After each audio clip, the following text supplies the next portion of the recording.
Assalamualaikum warahmatullahi wabarakatuh. A'udzu billahi minasyaitonir rajim. Bismillahirrahmanirrahim. Alhamdulillahi rabbil alamin. Wa bihi nasta'inu ala umurid dunya waddin. Asyhadu an la ilaha illallah wahdahu la syarika lah. Al-Malikul Haqqul Mubin. Wa asyhadu anna Muhammadan abduhu wa rasuluh al-mab'utsu rahmatan lil alamin. Allahumma salli wa sallim wa barik ala sayyidina Muhammad wa ala alihi wa ashabihi ajma'in. La haula wa la quwwata illa billahil aliyyil azim. Amma ba'du. Hadirin wal hadirat, kaum muslimin wal muslimat, calon haji tahun 2024 rahimakumullah. Marilah kita senantiasa memanjatkan syukur alhamdulillahirabbil alamin kehadirat Allah Subhanahu wa taala yang telah melimpahkan berbagai karunia-Nya kepada kita. Dan marilah kita selalu memohon kepada Allah, mudah-mudahan dengan karunia-karunia Allah ini kita diberi kebahagiaan hidup sejak di dunia ini sampai dengan di akhirat nanti. Salawat dan salam semoga senantiasa Allah limpahkan kepada Nabi Muhammad sallallahu alaihi wasallam, kepada para keluarga beliau, para sahabat beliau, para pengikut setia beliau. Dan kita memohon kepada Allah mudah-mudahan kita termasuk pengikut setia Rasulullah sallallahu alaihi wasallam yang selamat dunia akhirat. Amin ya rabbal alamin. Selanjutnya marilah kita meneruskan urutan menjalani umroh. Kalau tadi sudah sampai tawaf selesai, sudah minum air zam-zam, Bapak tentu, Ibu tentu prakteknya minum air zakia. Ini di antaranya tadi minum air zam-zam, nanti seperti itu doanya juga, nanti gelas yang disiapkan juga sebesar itu, hanya mengambilnya kalau tidak ada perubahan, itu ada sebelah yang sudah kotor, ada sebelah yang masih bersih. Tapi kalau di sekitar tempat minum zam-zam, yang kotor biasanya sudah dibuang di bak sampah. Bak sampahnya tingginya sama dengan saya sekian. Warnanya hijau. Kalau nggak dirubah, tapi kalau sekarang dirubah nggak tahu. Ini satu contoh itu. Nah nanti setelah itu selesai minum air zam-zam, kita bergerak menuju arah Bukit Sofa yang namanya akan sa'i. Jadi sa'i itu dikerjakan setelah tawaf, berjalan atau berkendaraan dari Bukit Sofa ke Bukit Marwah. Jauhnya kurang lebih 450 meter. Atau ada dalam buku yang menerangkan 476 meter. Nggak usah diukur sendiri, nanti di sana dijalani, itu berjalan di situ 7 kali dengan dalam keadaan masih menutup aurat. Itu ingat, menutup aurat kalau bapak-bapak seperti sekarang ini sudah cukup. Kalau dalam kondisi tidak sedang umroh, kalau umroh memakai pakaian ihram itu. Tapi kalau mungkin tahu sa'i yang lain tidak. Ini itu diantaranya. Maka kalau ibu-ibu seperti itu. Nah arah ini. Jadi dari sini, jalan sini, ini ya jauhnya kira-kira berapa meter nggak usah dihitung. Sini ini, nanti sampai di sini itu. Lalu mengucap innas sofa wal marwata min sya'airillah abda'u bima bada Allahu bih. Itu. Jadi mengucap itu lalu memulainya. Kalau bisa naik ke Bukit Sofa ini. Sekarang tidak bisa karena dipagari dengan pagar kaca. Tapi kalau tahun 2000 satu dulu sempat bisa sampai sini nih, naik ke atas itu. Ini nanti sudah di sana lalu membaca Allahu Akbar, Allahu Akbar, Allahu Akbar, la ilaha illallah wahdahu la syarikalah, lahul mulku wa lahul hamdu wa huwa ala kulli syai'in qadir, la ilaha illallah wahdah wa anjaza abdah wa nasara abdah wa zamal aksaba abdah. Itu baca ini, jadi bahwa Allah Akbar terus sampai ini diulang 3 kali. Ada yang menyarankan pas membaca sekali lalu ditambah doa sesuka hati. Ulang lagi, tambah doa sesuka hati. Ulang lagi, begitu sudah selesai yang ulangan ketiga, berangkat dari sofa menuju marwah. Nah ini, jadi waktu itu berangkat banyak berzikir. Zikir yang kita sudah hafal insya Allah. Subhanallah, walhamdulillah, wala ilaha illallah, wallahu akbar. Nah itu. Kemudian gambarnya. Setelah di sini ini ada pilar hijau. Ini ada pilar hijau ini. Nah ini membaca Rabbi fir warham wa'fu wa takarram wa tajawaz amma ta'lam innaka ta'lam ma la na'lam innaka antallah al-azul akram. Itu dibaca. Membaca itu untuk bapak-bapak sambil lari-lari kecil. Orang Jawa bilang maku ngingklik. Jadi apa itu? Kalau ibu-ibu jalan biasa saja, nggak udah lari-lari. Untuk bapak-bapak lari-lari kecil. Rabbi fir warham wa'fu. Dipaskan gerakan kaki yang nggak apa.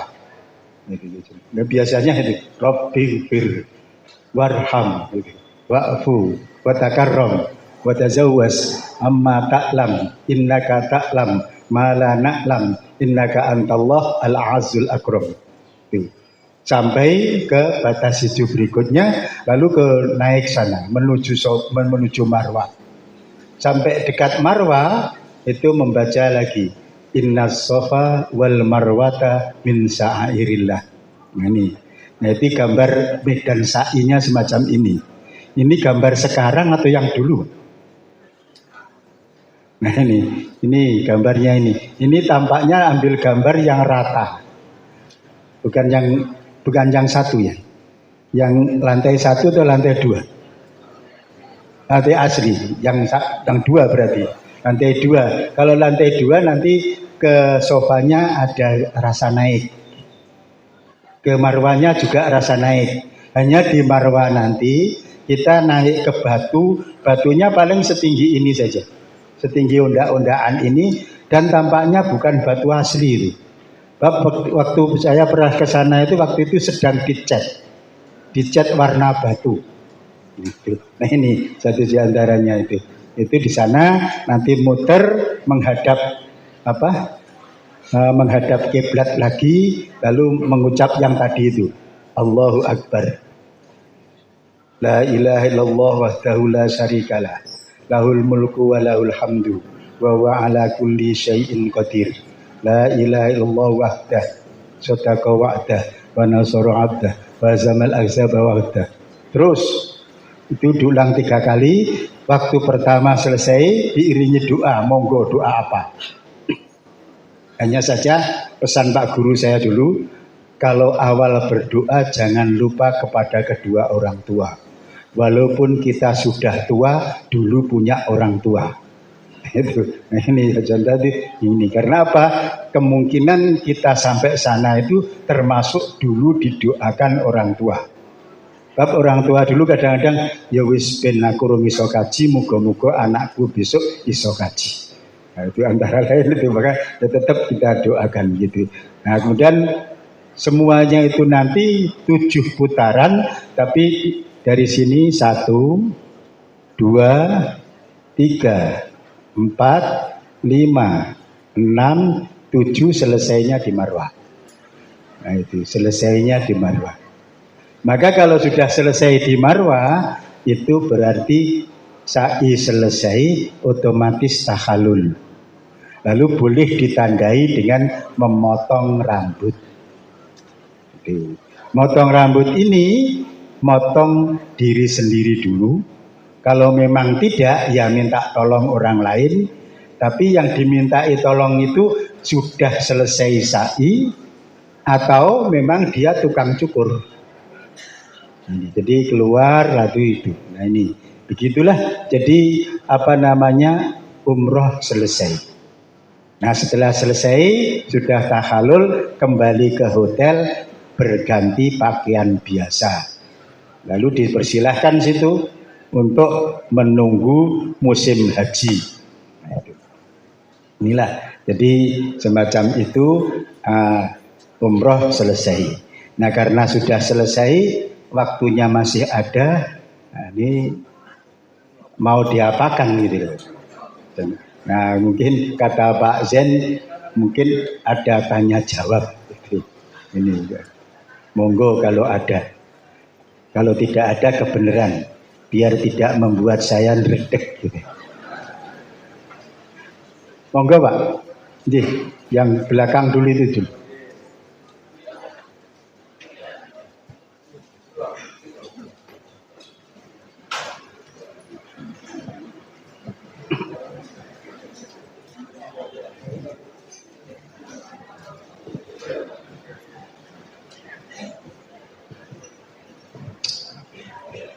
Assalamualaikum warahmatullahi wabarakatuh.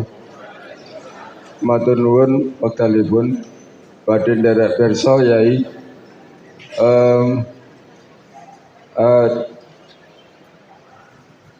Badhe nderek pirsa bilih mangke mbok menawi wekdal tawaf utawi sa'i menika kan kondisi harus suci hadas besar maupun kecil. Nah, ketika pelaksanaan tawaf ataupun sa'i barangkali itu tidak bisa menahan kentut. Lah niki jika kentut niki solusine kados pundi? Matur nuwun setunggal mawon. Assalamualaikum warahmatullahi wabarakatuh. Baik, untuk penanya, untuk tawaf memang harus suci dari hadas besar, hadas kecil. Jadi kalau tawaf dapat satu putaran kentut, ya sudah batal. Maka mengulang mencari mungkin bisa wudhu atau tayamum, lalu meneruskan. Tidak mengulang dari satu. Jadi mama pas putaran ketiga batal, berarti yang gagal putaran ketiga. Maka meneruskannya 3, 4, 5, 6, 7. Itu untuk tawaf. Sedang untuk sa'i batal nggak apa-apa. Jadi umpama waktu sa'i kok kentut terus nggak apa-apa. Tapi jangan lalu dibuat irama.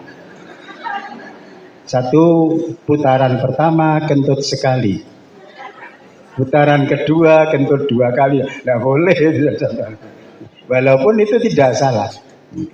Jadi waktu sa'i tidak harus suci. Waktu tawaf saja. Gitu Pak. Ini. Monggo yang depannya tadi.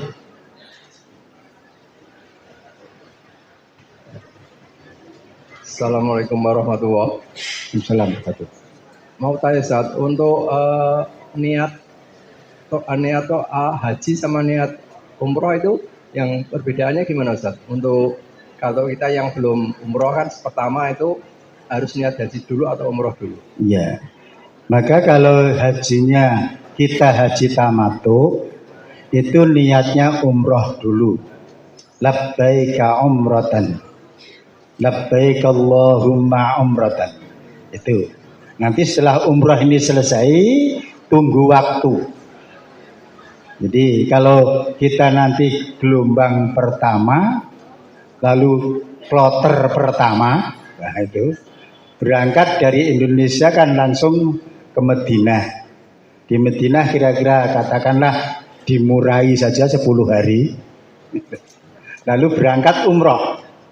Nah umroh berangkat pagi, nanti kira-kira sore sampai di Makkah, menuju ke hotel, bersih-bersih diri, tapi tidak ganti pakaian loh ya, masih pakaian ihram, bapak atau ibu.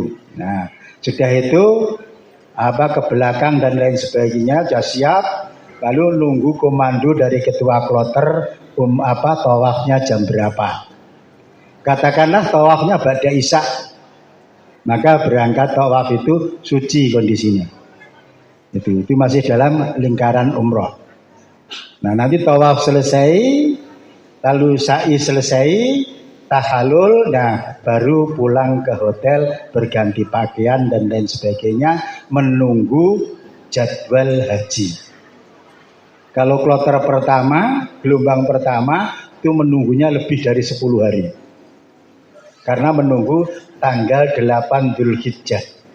Nah, setelah tanggal 8 Dzulhijjah itu menunggu aba-aba dari ketua kloter atau panitia atau muassasah, bahwa akan diberangkatkan haji, berarti berangkatkan ke Arafah. Maka saat itu mandi, memakai pakaian ihram, siap, lalu niat haji.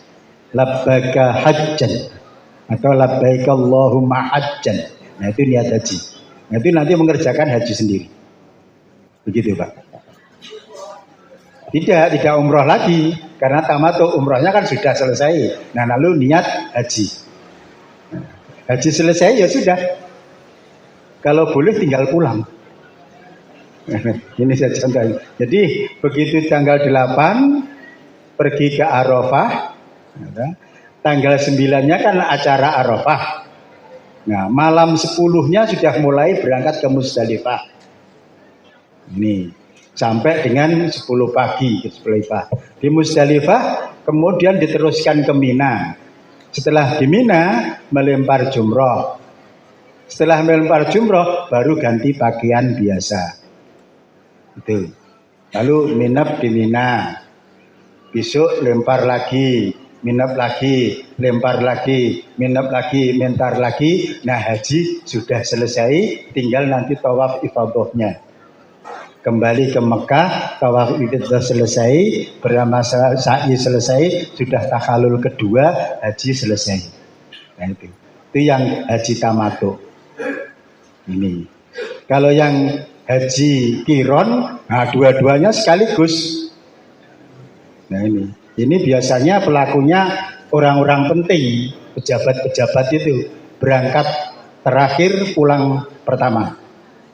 Nah, ini. Jadi di sana paling-paling ya berapa itu, kira-kira 10 hari selesai. Tapi kendaraannya, biayanya istimewa, pelayanan semua. Kalau kita kan antrian menunggu jadwal, sesuai dengan jadwalnya. Nah, inilah maka niatnya umroh sendiri, haji sendiri. Begitu, Pak. Monggo, yang lain. Monggo, Pak, belakang.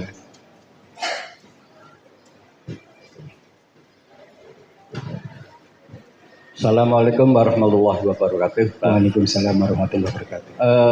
Selama kita menunggu setelah umroh tadi, Pak, kita menunggu haji, Pak, niat haji. Lah itu apakah kita itu sendirian bisa tawaf sewaktu-waktu itu, Pak?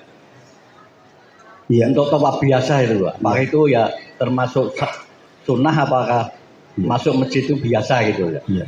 Yang keduanya, kan di sana banyak pelanggaran-pelanggaran, Kak, mungkin kena dam itu, apakah tiap kesalahan dam satu, kesalahan lagi dam lagi, apakah cuma damnya itu cuma satu kali gitu. Terima kasih. Wassalamualaikum warahmatullahi wabarakatuh. Baik, jadi selesai umroh itu menunggu haji, lalu mau mengapa? Ya, kita gunakan seperti tadi yang disampaikan, setiap hari tawaf boleh, ke Masjidil Haram boleh.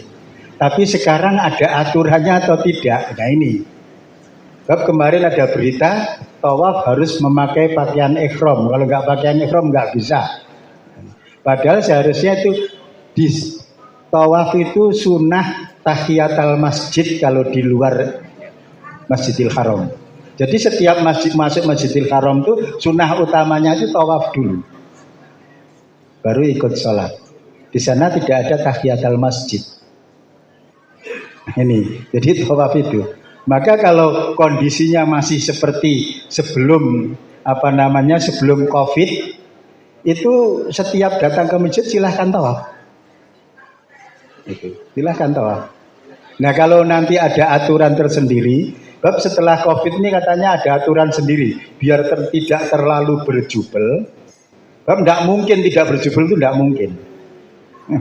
Tidak mungkin, jadi mesti berjubel. Itu ada aturan yang tawaf harus pakai pakaian ihram untuk mengurangi kepadatan. Ini. Jadi selama menunggu itu. Atau mungkin bapak-bapak, ibu-ibu sengaja menghafal Al-Qur'an atau menghatamkan baca Al-Qur'an. Silahkan. Atau maaf juga ini walaupun dikritik tapi ada yang melakukan. Setiap hari umroh sambil menunggu itu.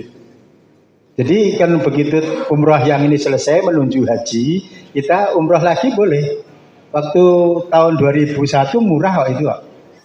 Pulang pergi hanya 2 real. Ini saya contoh. Bahkan maaf itu memang umroh kayak bisnis. Saya pernah umroh tidak bayar lantaran bawa orang. Saya bawa orang 5, yang bayar hanya 4, saya nggak bayar. Lalu saya dekat sama sopirnya. Nanti kadang-kadang dipesan besok lagi ya. Itu ke Tanim itu hanya waktu itu 2 real pulang balik. Nah, ini ada kawan yang dari Blitar itu pagi umroh, sore ya umroh. Kemudian ada yang suami istri sudah dua-duanya hafal Al-Qur'an, setiap 2 hari khatam. Padahal sehari khatam kan bisa, tapi dibuat rileks, setiap 2 hari khatam umroh menunggu haji. Ya monggo silahkan. Yang tidak dianjurkan tapi banyak yang mengerjakan, waktu jedah itu untuk belanja. Yang bagi uang sakunya banyak ya monggo, atau malah pedagang. Kalau pedagang waktu jedah itu dia kulaan, dikirimkan lewat paket, nanti sudah di Indonesia tinggal menghitung. Nah, itulah diantaranya itu. Maka dengan demikian waktu jedah itu digunakan silahkan sebaik mungkin, atau pakai kaidah bahasa Jawa, nyucuk ke mumpung neng kono. Nah itu, maka nyucuk ke itu ngajinya, ibadahnya, umrohnya. Bab umroh dari sana itu lebih murah. Kalau di sini dari sini 2 real apa boleh? Atau 50 real apa boleh? Kan nggak boleh. Dari sana bisa. Nah itu satu contoh itu. Ini walaupun ada yang banyak mengkritiknya. Nah kalau dikritik, yang tidak dikritik itu yang banyak membaca Al-Qur'an. Silahkan waktu jedah menunggu itu khatam 7 kali atau berapa, silahkan, jangan sampai tidak khatam sama sekali. Gitu. Atau mungkin ada yang menderita begini, oh ning kene rung iso maca ning kono kon khatam piye. Nah, itu contoh. Nah kalau begitu dulu ada contoh orang dari Malaysia. Itu yang dibaca itu semacam Iqra itu, jadi belum Al-Qur'an. Jadi bacanya ya hanya A-I-U babi bu gitu. Nah kita yang dari sini masih Iqra enggak masalah itu. Yang penting itu. Atau zikir. Zikir kan semuanya bisa. Kalau subhanallah, walhamdulillah, wala ilaha illallah, wallahu akbar. Itu kan zikir utama. Itu sampai tertidur enggak masalah. Nah, biasanya terjadi itu di Arafah zikir la ilaha illallah wahdahu la syarikalah lahul mulku wa lahul hamdu wa huwa ala kulli syai'in qadir. Ulangi tahu-tahu tertidur. Bangun-bangun diajak makan. Contoh ini umpama. Inilah contoh seperti itu. Jadi waktu jedah dipersilahkan untuk yang baik-baik, yang kurang baik banyak mengerjakan, biasanya belanja.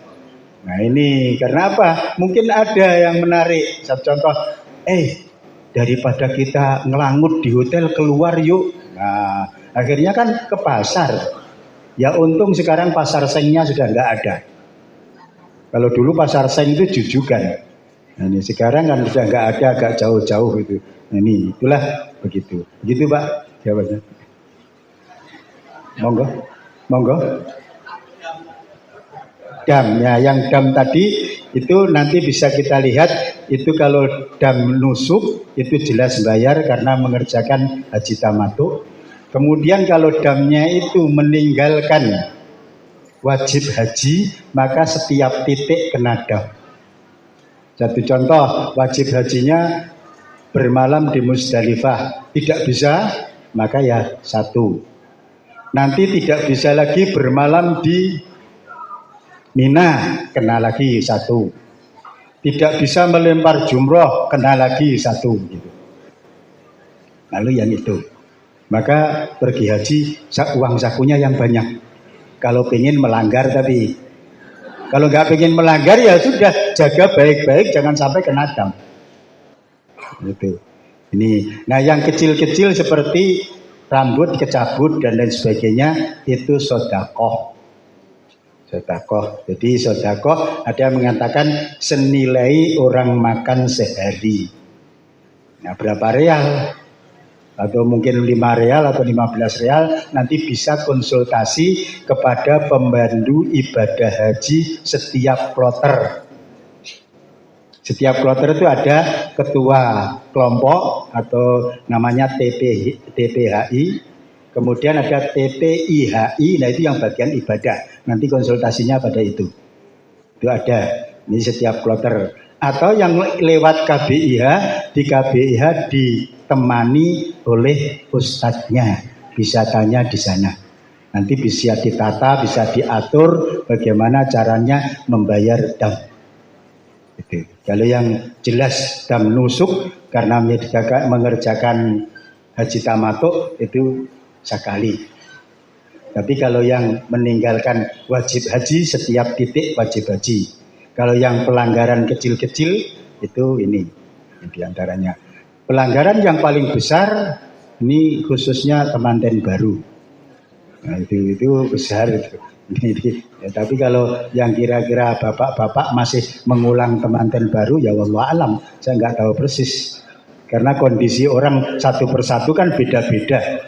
Itu saja. Begitu Pak. Gitu. Masih ada? Silakan kalau masih. Ya, monggo. Iya. Iya.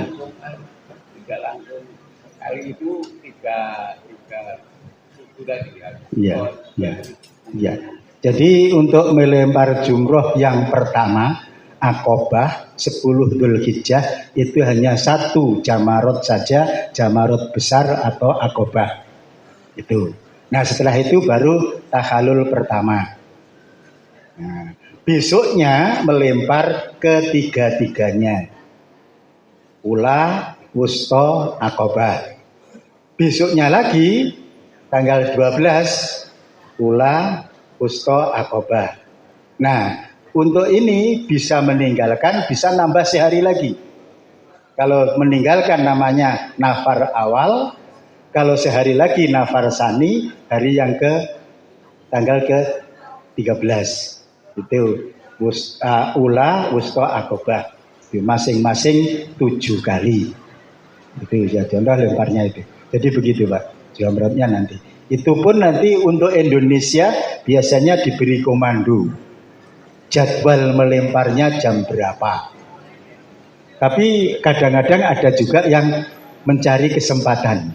Walaupun jadwalnya sekian, karena dapat informasi situasi lengang bisa maju. Tapi ya hati-hati. Waktu mengatakan lengang, menit berikutnya padat bisa jadi. Nah itu, maka tinggal tunggu komando. Itu kan begitu imam diangkat, itu kan untuk dipatuhi. Nah ini maka patuh pada imamnya pada waktu itu. Begitu Pak. Ibu-ibu ada yang belum tanya ibu-ibu? Ibu nggak ada masalah? Kalau nggak ada masalah berarti kan tinggal berangkat. Ini saya contoh ini. Tidak ada masalah, tinggal berangkat. Baiklah, demikian yang saya sampaikan. Maka dengan demikian, kalau ini ada gambar, ini sekedar kenal aja. Ini Masjid Tanim. Jadi kalau umroh di sana, itu paling dekat dari sini, itu jaraknya kurang lebih 6 sampai 7 km.